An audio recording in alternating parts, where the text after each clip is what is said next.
Hello friends, എല്ലാവർക്കും നമസ്കാരം. നമ്മൾ IP ക്യാമറകൾ വീട്ടിൽ ഇൻസ്റ്റലേഷൻ ചെയ്യുന്ന സമയത്ത് 15,000 രൂപ മുതൽ 20,000 രൂപ വരെ എങ്ങനെ ലാഭിക്കാൻ സാധിക്കും? ഇനി നമുക്ക് അങ്ങനെ ലാഭിച്ചത് കൊണ്ടുണ്ടാകുന്ന ബുദ്ധിമുട്ടുകൾ എന്തൊക്കെയാണ്? വിശദമായിട്ട് ഞാൻ പറഞ്ഞുതരാം. എല്ലാവർക്കും നെക്സ സിസ്റ്റത്തിന്റെ പുതിയൊരു വീഡിയോയിലേക്ക് ഒരിക്കൽ കൂടി സ്വാഗതം.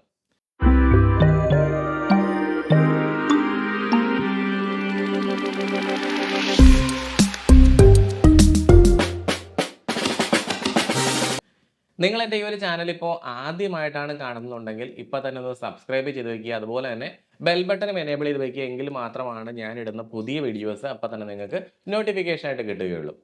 ഞാൻ ഈ പറയാൻ വേണ്ടി പോകുന്ന കാര്യം നിങ്ങൾ ശ്രദ്ധിച്ച് കേൾക്കുക. കാരണം ഇതിനകത്ത് അഡ്വാൻറ്റേജസും വരുന്നുണ്ട്, അതുപോലെ തന്നെ ഡിസഡ്വാൻറ്റേജും വരുന്നുണ്ട്.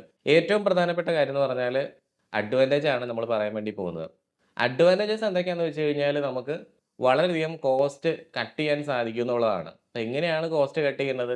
നമ്മുടെ NVR-ഉം അതുപോലെ തന്നെ നമ്മൾ അതുമായിട്ട് കണക്ട് ചെയ്തിരിക്കുന്ന ഹാർഡ് ഡിസ്കും റിമൂവ് ചെയ്യുമ്പോഴാണ്.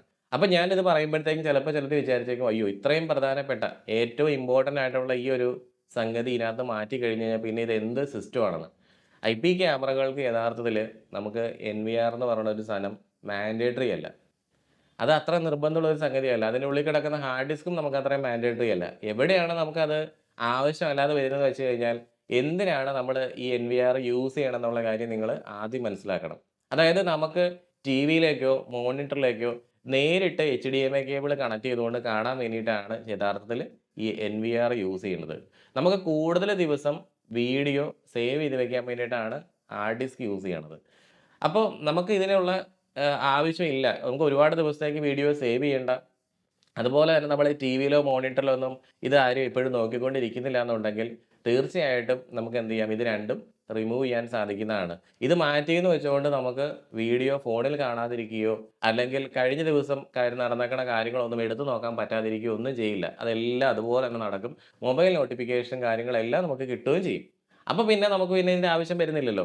അപ്പോൾ നമുക്ക് ഈ ലാഭിക്കുന്ന ഈ ഒരു 20,000ഓളം രൂപ നമുക്ക് എന്ത് ചെയ്യാം, ഇൻവെസ്റ്റിഗേഷന് വേണ്ടി യൂസ് ചെയ്യുന്ന ക്യാമറയിലേക്ക് കൊടുക്കാതെ ഒരു ഫസ്റ്റ് ലെയർ ഓഫ് സെക്യൂരിറ്റി ആയിട്ടുള്ള ഇൻട്രൂഷൻ അലാം സിസ്റ്റത്തിലേക്ക് നമുക്ക് ഇൻവെസ്റ്റ് ചെയ്യാൻ സാധിക്കുന്നതാണ്.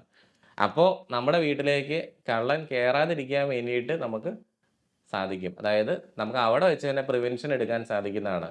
ഇപ്പം നമ്മുടെ ഈ ഒരു CCTV എന്താ ചെയ്യണമെന്ന് വെച്ച് കഴിഞ്ഞാൽ നമ്മൾ ഇതിൽ സേവ് ചെയ്യുന്ന ക്യാമറയ്ക്കുള്ളിലേക്ക് സേവ് ചെയ്തുകൊണ്ടിരിക്കുന്ന അല്ലെങ്കിൽ NVR-ൻ്റെ അകത്ത് സേവ് ചെയ്യുന്ന വീഡിയോസ് നമ്മൾ എടുത്തിട്ട് പോലീസിന് കൊടുത്തിട്ട് അവർ ആ വീഡിയോ നോക്കിക്കൊണ്ട് കള്ളന്മാരെ കണ്ടുപിടിച്ചിട്ട് നമ്മുടെ വീട്ടിൽ നിന്ന് എടുത്തുകൊണ്ട് പോയേക്കണ സ്വത്ത് കാര്യങ്ങളൊക്കെ തിരിച്ച് മേടിച്ച് തരികയാണ് ചെയ്യുന്നത്. യഥാർത്ഥത്തിൽ ആ ഒരു ഇൻസിഡന്റ് അവിടെ നടക്കാതിരിക്കാൻ വേണ്ടിയിട്ടാണ് നിങ്ങൾ ആഗ്രഹിക്കുന്നത്, അല്ലെങ്കിൽ നിങ്ങളുടെ വീട് കുത്തിപ്പൊളിക്കിച്ച് ഒരുത്തൻ അകത്ത് കയറാതിരിക്കാൻ വേണ്ടിയിട്ടാണ് നിങ്ങൾ ആഗ്രഹിക്കുന്നുണ്ടെങ്കിൽ നിങ്ങളൊരു ഫസ്റ്റ് ലെയർ ഓഫ് സെക്യൂരിറ്റി ആയിട്ടുള്ള ഇൻട്രൂഷൻ അലാം സിസ്റ്റം ആണ് ഇൻസ്റ്റലേഷൻ ചെയ്യേണ്ടത്. അപ്പോൾ അതിനെ സപ്പോർട്ട് ചെയ്യാൻ വേണ്ടിയിട്ടാണ് നമ്മൾ അവിടെ ക്യാമറ വയ്ക്കുന്നത്. സെൻസറുകളിലേക്ക് നമ്മൾ കൂടുതൽ ഇൻവെസ്റ്റ്മെന്റ് നടത്തുക. അപ്പം ഞാൻ പറയുന്നത് വൈഫൈ ക്യാമറ വയ്ക്കാൻ വേണ്ടിയിട്ടല്ല കേട്ടോ. വൈഫൈ ക്യാമറകൾ എപ്പോഴും വളരെ വളരെ എക്കണോമിക് ആയിട്ടുള്ള ക്യാമറകളാണ്. നിങ്ങൾക്ക് അത്രയും ബഡ്ജറ്റ് കുറവാണെന്നുണ്ടെങ്കിൽ മാത്രം വൈഫൈ ക്യാമറകളിലേക്ക് പോവുക. ഒന്നാമതായിട്ട് അതിന് ക്വാളിറ്റി തീരെ കുറവാണ്. അതിന് ആകെ കമ്പനി കൊടുക്കുന്ന വാറണ്ടി പോലും 1 ഇയർ ആണ്. ഇപ്പം ഞങ്ങൾ നെക്സ സിസ്റ്റം ഇൻസ്റ്റലേഷൻ ചെയ്ത് കൊടുക്കുന്ന ക്യാമറകൾ 3 വർഷം വാറണ്ടി ഉള്ള നല്ല ഹൈ ക്വാളിറ്റി പ്രൊജക്റ്റ് സീരീസ് ക്യാമറകളാണ്. അപ്പം അതുപോലുള്ള ക്യാമറകളിൽ 2 ടൈപ്പ് വരുന്നുണ്ട്. നമുക്ക് വളരെ ബേസിക് ആയിട്ട് വരുന്ന ക്യാമറയുണ്ട്, അതുപോലെ ഇച്ചിരി കൂടെ കൂടിയ മോഡൽ ക്യാമറയുണ്ട്. അപ്പോൾ കുറച്ചും കൂടെ ബെറ്റർ ക്വാളിറ്റിയുള്ള ക്യാമറകളിലാണ് നിങ്ങൾക്ക് മെമ്മറി കാർഡ് ഇടാൻ സാധിക്കുന്നത്. 512 GB മെമ്മറി കാർഡ് വരെ നമുക്ക് ഒരു ക്യാമറയ്ക്കുള്ളിൽ ഇടാൻ സാധിക്കുന്നതാണ്. വെറും 256 GB മെമ്മറി കാർഡ് പോലും നിങ്ങൾ ഇട്ടാലും ഒരു 6-7 ദിവസം വരെ നിങ്ങൾക്ക് സുഖമായിട്ട് റെക്കോർഡിങ് കിട്ടും. വളരെ ക്വാളിറ്റി കൂടിയ ക്യാമറകളിലേക്ക് നിങ്ങൾ പോവുകയാണെങ്കിൽ അതിനനുസരിച്ച് നിങ്ങൾക്കറിയാം വീഡിയോയുടെ സൈസ് കൂടും, അപ്പം റെക്കോർഡിങ്ങിൻ്റെ ദിവസം കുറയും. അപ്പോൾ നമ്മൾ വലിയ മെമ്മറി കാർഡിലേക്ക് പോകേണ്ടി വരും. പിന്നെ മറ്റൊരു കാര്യം എന്ന് പറഞ്ഞാൽ ഇത് സ്റ്റാൻഡ് അലോൺ ആയിട്ട് ഇങ്ങനെ ക്യാമറ വെക്കുന്ന സമയത്ത് ആരെങ്കിലും ക്യാമറ എടുത്തുകൊണ്ട് പോയാലോ എന്നുള്ളതായിരിക്കും ചിലപ്പോൾ ചിലരുടെ ഡൗട്ട്. അതിനാണ് ഞാൻ പറഞ്ഞത്, നിങ്ങൾ ഈ ഒരു സിസ്റ്റത്തിലേക്കാണ് പോകുന്നുണ്ടെങ്കിൽ നിങ്ങളുടെ NVR-ഉം ഹാർഡ് ഡിസ്കും കട്ട് ചെയ്യുന്ന കാശ് നിങ്ങൾ എന്ത് ചെയ്യുക, ഇൻട്രൂഷൻ അലാം സിസ്റ്റത്തിലേക്ക് ഇൻവെസ്റ്റ് ചെയ്യുക. അപ്പോൾ ആരെങ്കിലും നമ്മുടെ വീട്ടിൽ കടന്നിട്ടുണ്ടെങ്കിൽ, കോമ്പൗണ്ടിൽ കടന്നിട്ടുണ്ടെങ്കിൽ ഒന്നില്ലെങ്കിൽ ലൈറ്റ്, വീട്ടിലെ എല്ലാ ലൈറ്റുകളും നമുക്ക് ഒരേ സമയം തെളിയിക്കാൻ സാധിക്കും. അതുപോലെ വീട്ടിലൊരു അലാം അടിപ്പിക്കാൻ സാധിക്കും. നിങ്ങൾ വീടിൻ്റെ ഉള്ളിൽ കിടന്നുറങ്ങുവാണെങ്കിൽ അവിടെ ലൈറ്റ് കളിക്കാം, അവിടെ അലാം അടിപ്പിക്കാം. ലോകത്തിൻ്റെ എവിടെ നിങ്ങൾ പോയെന്ന് പറഞ്ഞാലും അവിടെ നിങ്ങളുടെ ഫോണിലേക്ക് കോൾ വരുന്ന രീതിയിലോ, നോട്ടിഫിക്കേഷൻ വരുന്ന രീതിയിലോ, എസ്എംഎസ് വരുന്ന രീതിയിലൊക്കെ ആക്കാൻ പറ്റും. അപ്പോൾ പിന്നെ കോമ്പൗണ്ടിൽ ഒരുത്തൻ പ്രവേശിക്കുന്നില്ലെങ്കിൽ പിന്നെ ക്യാമറ ആരും എടുത്തുകൊണ്ട് പോകുന്ന ഒരു സിറ്റുവേഷൻ അവിടെ ഉണ്ടാകുന്നില്ലല്ലോ. അതുകൊണ്ട് തീർച്ചയായിട്ടും എൻവിആറിന്റെ ആവശ്യം നമുക്ക് ഈ ഒരു സാഹചര്യത്തിലും വരുന്നില്ല. എൻവിആർ വെച്ചുകൊണ്ട് നമുക്ക് ക്യാമറ സിസ്റ്റം സെറ്റപ്പ് ചെയ്യാന്ന് പറഞ്ഞാൽ വളരെ എളുപ്പമുള്ളൊരു കാര്യമാണ്. ആർക്ക് വേണമെങ്കിലും ചെയ്യാം. പക്ഷേ എൻവിആർ ഇല്ലാതെ അത് ചെയ്യാന്ന് പറഞ്ഞു കഴിഞ്ഞാൽ കുറച്ച് ഡിഫിക്കൽട്ട് ആയിട്ടുള്ളൊരു കാര്യം തന്നെയാണ്. അപ്പോൾ ആ രീതിയിൽ നിങ്ങൾ ചെയ്യുമ്പോഴത്തേക്കും ഒരു എക്സ്പേർട്ട് ഇൻസ്റ്റലേഷൻ ആവശ്യമാണ്. അതുപോലെ തന്നെ ഒരു ട്രബിൾ ഷൂട്ടിങ്ങിന്റെ സമയത്താണെങ്കിലും കുറച്ചും കൂടെ സ്കിൽഡ് ആയിട്ടുള്ള ആൾക്കാർ ആവശ്യമാണ്.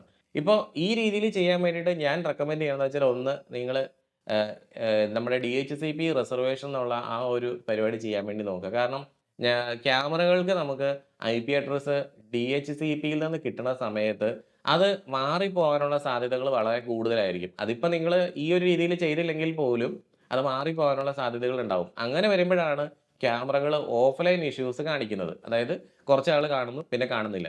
പിന്നെ കുറച്ച് ദിവസം കഴിയുമ്പോഴത്തേക്ക് പിന്നെയും വരും, പിന്നെയും പോകും. അങ്ങനെയുള്ള സിറ്റുവേഷൻസ് ഒക്കെ ഈ ഐപി കോൺഫ്ലിക്റ്റ് എന്ന് പറഞ്ഞൊരു സിറ്റുവേഷൻ ഉണ്ടാകുന്നതുകൊണ്ടാണ്. അപ്പോൾ നമ്മുടെ ഈ DHCP റേഞ്ചിൽ നിന്ന് തന്നെ ഈ ക്യാമറകളെ മാറ്റിയിട്ട് വേറൊരു റേഞ്ചിലേക്ക് ഐപി സെറ്റപ്പ് ചെയ്തുകൊണ്ട് കൊടുക്കുകയാണെന്നുണ്ടെങ്കിൽ ഒരിക്കലും ആ ക്യാമറകൾക്ക് ഒന്നും സംഭവിക്കുകയില്ല. അതാണ് ഞാൻ പറഞ്ഞത് ഒരു CCTV അല്ലെങ്കിൽ ഐപി ക്യാമറ എക്സ്പേർട്ടിന്റെ ഒരു സഹായം നിങ്ങൾക്ക് ആവശ്യമാണെന്ന് പറഞ്ഞത്. ഞങ്ങൾ നെക്സ സിസ്റ്റം കേരളത്തിന്റെ പല സ്ഥലങ്ങളിലും ക്യാമറ ഇൻസ്റ്റലേഷൻ ചെയ്യുന്നുണ്ട്. നിങ്ങൾക്ക് നല്ല ക്വാളിറ്റി ഉള്ള ക്യാമറകൾ നല്ല രീതിയിൽ ഇൻസ്റ്റലേഷൻ ചെയ്ത് തരണമെന്നുണ്ടെങ്കിൽ ഞങ്ങളെ കോൺടാക്ട് ചെയ്താൽ മതി. താഴെ നമ്മുടെ നമ്പർ കൊടുത്തിട്ടുണ്ട്. പിന്നെ ഇങ്ങനെ നമ്മൾ ചെയ്തതുകൊണ്ട് നമുക്ക് എന്തെങ്കിലും ഒരു ഡ്രോബാക്ക് ഇനി ഫ്യൂച്ചറിൽ ഉണ്ടാകുമോ എന്നുള്ളതായിരിക്കും ചിലപ്പോൾ ഇപ്പം നിങ്ങളുടെ ഡൗട്ട്. ഒരിക്കലും ഉണ്ടാകില്ല. ഇപ്പം നിങ്ങൾക്ക് തോന്നുവാണ് ഇനിയിപ്പോൾ എൻ്റെ ക്യാമറകളൊക്കെ ടിവിയിലോട്ടൊന്ന് കാണണം. ഞാനിപ്പോൾ ഇത്രയും നാൾ വിദേശത്തായിരുന്നു. ഇനി ഞാൻ വീട്ടിലേക്ക് വന്നേക്കുവാണ്. ഇപ്പം എനിക്ക് ഈ വെച്ചിരിക്കുന്ന ക്യാമറകളൊക്കെ ഇനി ടിവിയിലൊന്ന് കണ്ടാൽ മതി എന്നുണ്ടെങ്കിൽ നിങ്ങൾക്ക് എന്ത് ചെയ്യാം? ഒരു എൻവിആർ അന്നേരം വാങ്ങിച്ച് വെച്ചാൽ മതി. അതായത് ഇപ്പം നമ്മുടെ കയ്യിലിപ്പോൾ വലിയൊരു പൈസ ഒന്ന് ഇൻവെസ്റ്റ് ചെയ്യാൻ വേണ്ടിയിട്ട് ആദ്യം കയ്യിൽ കാശില്ലാത്തവരാണ് പലപ്പോഴും ഈ അനലോഗ് ക്യാമറകളുടെ ഇൻസ്റ്റലേഷനുമായിട്ട് പോകുന്നത്. അനലോഗ് ക്യാമറകൾ ഐപി ആയിട്ട് കമ്പാരിസൺ ചെയ്യുന്ന സമയത്ത് പൈസ കൂടി നിൽക്കുന്നത് കൂടുതലും എൻവിആറിലും ഹാർഡ് ഡിസ്കിലും ആയിരിക്കും. അപ്പോൾ നിങ്ങൾ അനലോഗ് ക്യാമറ ഇൻസ്റ്റലേഷൻ ചെയ്യണമെന്ന് പറഞ്ഞു കഴിഞ്ഞാൽ അതൊരു പഴയ ടെക്നോളജിയിലേക്കാണ് നിങ്ങൾ പോകുന്നത്. ഇപ്പോൾ പുതിയ ടെക്നോളജി ഉള്ള ക്യാമറ നിങ്ങൾക്ക് എന്ത് ചെയ്യാം? ഈ രീതിയിൽ ഇപ്പൊ നമ്മുടെ കയ്യിൽ വലിയൊരു ഇനീഷ്യൽ എമൗണ്ട് എടുക്കാനില്ല എന്നുണ്ടെങ്കിൽ ഇൻസ്റ്റലേഷൻ ചെയ്യാൻ പറ്റുന്നതാണ്. പിന്നീട് നിങ്ങൾക്ക് പൈസ ഉണ്ടാകുന്ന സമയത്ത് എന്ത് ചെയ്താൽ മതി? എൻവിആറും അതുപോലെ ഹാർഡ് ഡിസ്കും പിന്നീട് വെച്ചാലും മതി. അങ്ങനെ നിങ്ങൾക്ക് ആലോചിക്കാവുന്നതാണ്. അപ്പോൾ എപ്പോഴും നമ്മളൊരു സെക്യൂരിറ്റി ഉപകരണം എടുക്കുമ്പോൾ അതിനകത്ത് നമ്മുടെ ക്വാളിറ്റി ഒരു കാരണവശാലും കോംപ്രമൈസ് ചെയ്യരുത്. ക്വാളിറ്റി കോംപ്രമൈസ് ചെയ്തുകൊണ്ട് എല്ലാ ഏരിയയും നമ്മൾ ചുമ്മാ കാണുന്ന രീതിയിൽ വെറുതെ ക്യാമറ വെച്ചുകൊണ്ട് അതൊരു ഇൻവെസ്റ്റിഗേഷന് വേണ്ടി മാത്രമാണ് ഉപകരിക്കുകയുള്ളൂ. എപ്പോഴും ഈ ക്യാമറയും അതുപോലെ തന്നെ ഇൻട്രൂഷൻ അലാം സിസ്റ്റം അങ്ങോട്ട് എല്ലാം കൂടെ കൂടി മിക്സ് ചെയ്ത് നല്ലൊരു സെക്യൂരിറ്റി സിസ്റ്റം നിങ്ങൾക്ക് സുഖമായിട്ട് ബിൽഡ് ചെയ്തെടുക്കാൻ സാധിക്കുന്നതാണ്. അപ്പോൾ ഞാൻ ആദ്യം പറഞ്ഞ പോലെ അതിനെന്തെങ്കിലും നിങ്ങൾക്ക് എക്സ്പെർട്ട് അഡ്വൈസ് ആവശ്യമുണ്ടെന്നുണ്ടെങ്കിൽ താഴെ കൊടുത്തേക്കുന്ന എൻ്റെ നമ്പറിൽ നിങ്ങൾ കോൺടാക്ട് ചെയ്യുക. അപ്പോൾ എല്ലാവർക്കും നല്ലൊരു ദിവസം ആശംസിക്കുന്നു.